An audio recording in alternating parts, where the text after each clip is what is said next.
Hi everyone. Today I was going to talk about Saul because I'm now reading the book of First Samuel, and it's how Saul ended up being king. I think I'm stricken by the fact that he wasn't even coveting the kingship. The young man was literally minding his business out in search of his father's donkeys, and next thing he knows, he's being nabbed as the elected king of Israel. And the thing is, God had not wanted Israel to have a king. God had wanted to be their own king. But them, looking at the nations around them, they coveted that and they said, we want a king just like the nations around us. And God told Samuel, who was the judge at the time, Samuel ruled for 80 years, and his leadership overlapped with that of Saul.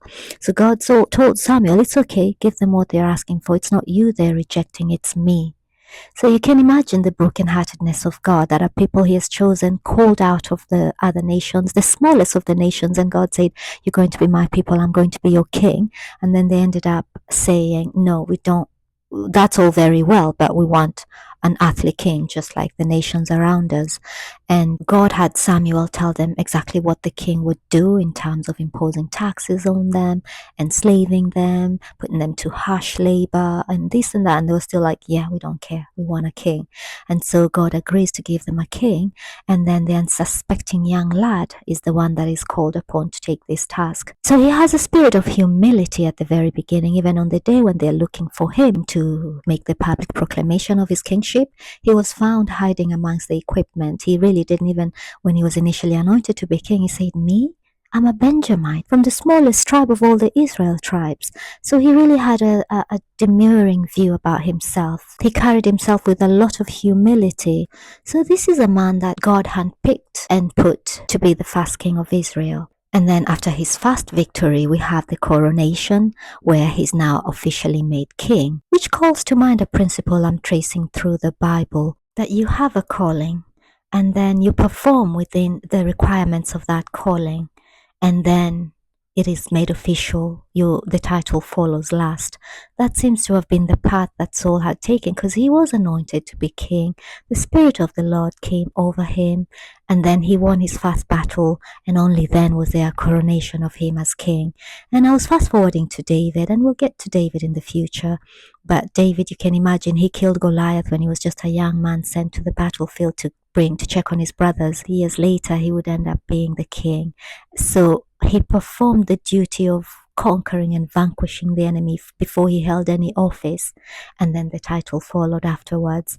I haven't really followed that thread to see many more examples, because I think you need at least 3 to 5 for corroboration, but that's just a start. But back to Saul, he was quite reluctant to step up and take the kingship.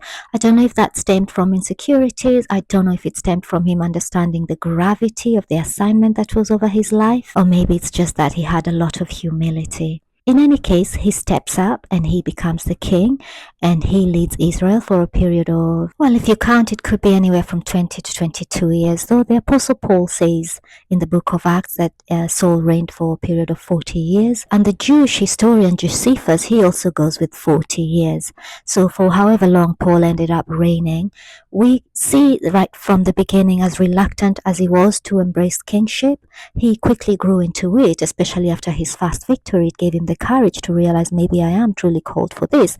Or maybe he was insecure and he felt, I have to prove my calling, because very shortly thereafter we see him fall into disobedience right away. The first instance was when Jonathan went and provoked the Philistines, and now the Philistines were gathering for battle, and Saul was supposed to wait for Samuel to arrive. Samuel was supposed to come, and it was going to take him 7 days. And on the 7th day, Saul got impatient, because there was a clear demarcation between the kingship and the priesthood. While the kingship was supposed to be to lead the army into battle, the priesthood was supposed to make the sacrifices to God, ask God for victory and all that. And Samuel was supposed to arrive and do that, but Saul jumped the gun and did it himself. And when Samuel arrived, Samuel asked, what is this that you have done? And he said, the people were getting antsy, the army was gathering against us, so I just went ahead and gave the sacrifice. So that was his first failing, because he should have waited for Samuel, but because he was a little bit impatient or a little bit frightened maybe, or maybe even just inexperienced, he jumped the gun and he went ahead and made the sacrifice while it wasn't his office to do that. God was very strict about the people that were allowed to do certain duties and certain things in the Old Testament. And he just disobeyed that, took matters into his own hands, and gave the sacrifice himself. And then we see subsequent failings of Saul. And so with that, we begin to see a kingship unraveling. We see him make decisions a little bit rashly, like that first sacrifice at Gilgal. Next, we see him swear a foolish oath where he says that whoever eats before the end of battle, they would die. But that's the thing, that the soldiers were very hungry. When you're in battle, you actually need food for fuel to keep on fighting. And because of that, they almost lost the battle. And then even worse, his son Jonathan, who wasn't aware of the oath, came and ate a little bit of honey. And then Saul was prepared to put him to death. And the army stood in defense of Jonathan, and they said, absolutely not. Everything that has happened here, all the victories that this young man has led us into, not a hair on his head will fall. And so Saul had to relent. But then it begins to show a pattern of a distancing between him and his army, in the sense that his army is beginning probably to realize we do not have a wise king. And he begins to grow agitated and quite isolated from his army. We can see that his impulsiveness is a fatal flaw, because again, God told him to make sure to destroy all the Amalekites, and he ended up saving some with the excuse that it was to sacrifice to the Lord, which brings a famous rebuke from Samuel that obedience is better than sacrifice. His rashness reveals a level of spiritual immaturity, a lack of spiritual discernment, and a lack of trust in God's timing. He often relied on his own judgment instead of submitting to God's timing, which exposed his insecurity and inability to lead with wisdom. So that is the portrait of a leader, a shambles. That's the portrait of a leader beginning to fall apart at the seams. And we could learn a thing or two from reading the story of Saul. I'll continue a little bit more about him in the next video. Okay, bye.